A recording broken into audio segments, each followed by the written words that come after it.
Assalamualaikum warahmatullahi wabarakatuh. Perkenalkan nama saya Ilham Nasrullah dari Prodi D4 Anestesiologi. Di sini saya akan menjelaskan tentang sistem reproduksi. Alat reproduksi pria. Alat reproduksi pria bagian eksternal atau luar. Yang pertama ada penis dan uretra, yang berfungsi sebagai saluran pengeluaran sperma dan urin. Yang kedua ada skrotum, berfungsi sebagai pelindung testis dan tempat bergantungnya testis. Yang ketiga ada testis, berfungsi menghasilkan sel kelamin jantan atau spermatozoa dan hormon testosteron. Alat reproduksi pria bagian dalam. Yang pertama, ada epididymis. Berfungsi untuk menyimpan sel sperma yang diproduksi di testis dan mengangkut sperma yang belum matang menuju tabung vas deferens agar menjadi sperma matang. Kedua, vas deferens adalah tabung yang berfungsi untuk mengangkut sperma matang menuju uretra, yakni saluran yang membawa urin atau sperma keluar tubuh dalam persiapan untuk ejakulasi, sedangkan vesicula seminalis berfungsi sebagai penghasil cairan fruktosa yang digunakan sperma sebagai sumber energi ketika beraktivitas. Yang ketiga, kelenjar prostat berkontribusi dalam memberikan cairan tambahan untuk proses ejakulasi. Cairan prostat juga membantu sperma agar tetap sehat. Yang keempat, kelenjar bulbouretral berperan dalam menghasilkan cairan yang berfungsi untuk melumasi uretra dan menetralisir keasaman yang mungkin ada karena tetesan sisa urin. Ini adalah gambar alat reproduksi pria. Di sini ada kandung kemih, ada prostat, ada saluran kencing, yang ini adalah vas deferens. Yang berbentuk telur ini adalah testis. Yang melindungi testis adalah skrotum, dan ini adalah kepala penis. Ini adalah lubang penis, tempat keluarnya urin dan sperma. Alat reproduksi wanita. Organ genitalia eksternal wanita atau organ reproduksi bagian luar wanita. Yang pertama ada mons pubis.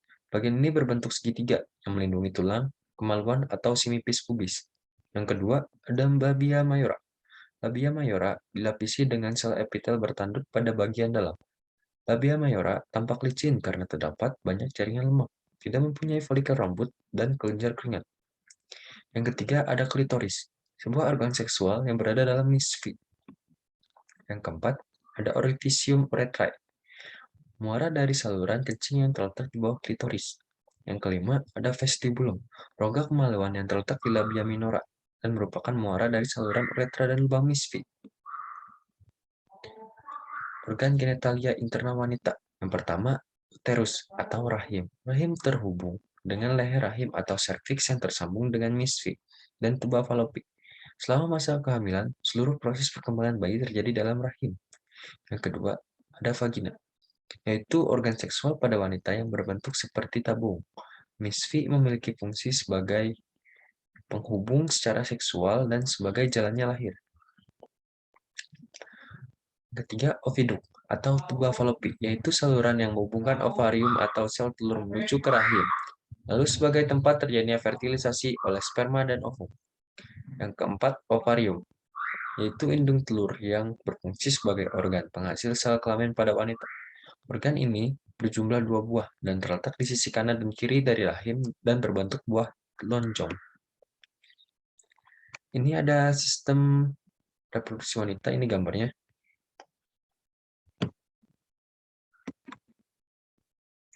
Kapan sistem alat reproduksi berfungsi? Saat seseorang mencapai kedewasaan atau pubertas. Yang kedua, pada pria telah menghasilkan sel kelamin jantan, yaitu sperma dan hormon testosteron. Pada wanita menghasilkan sel telur atau ovum dan hormon estrogen. Proses perkembangan spermatozoa. Dari spermatogonium, sel sperma akan berubah menjadi spermatosit primer secara mitosis. Setelahnya, spermatosit primer membelah secara meiosis menjadi spermatosit sekunder. Lalu, melalui tahap meiosis kedua, spermatosit sekunder akan berubah lagi menjadi spermatid yang berukuran sama dan berbentuk sama.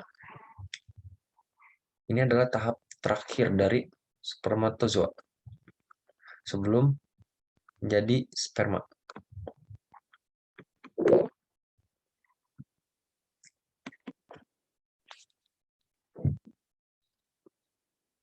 Proses fertilisasi dan perkembangan embrio.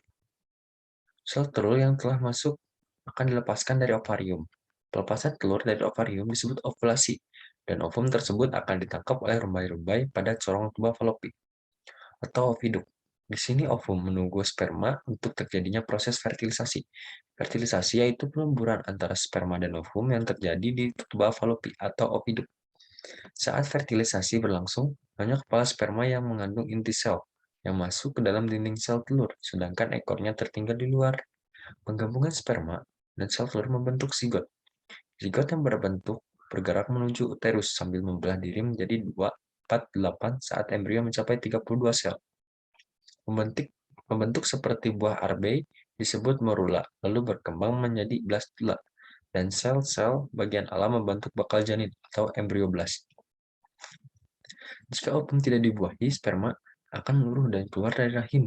Jaringan yang dalam dinding rahim yang telah menebal dan banyak pembuluh darah akan rusak dan luruh, sehingga terjadi menstruasi. Menstruasi atau haid merupakan pendarahan yang terjadi akibat luruhnya dinding sebelah dalam rahim atau endometrium yang banyak mengandung pembuluh darah. Sekian dari saya, kurang lebihnya mohon maaf. Terima kasih, saya tutup. Wassalamualaikum warahmatullahi wabarakatuh.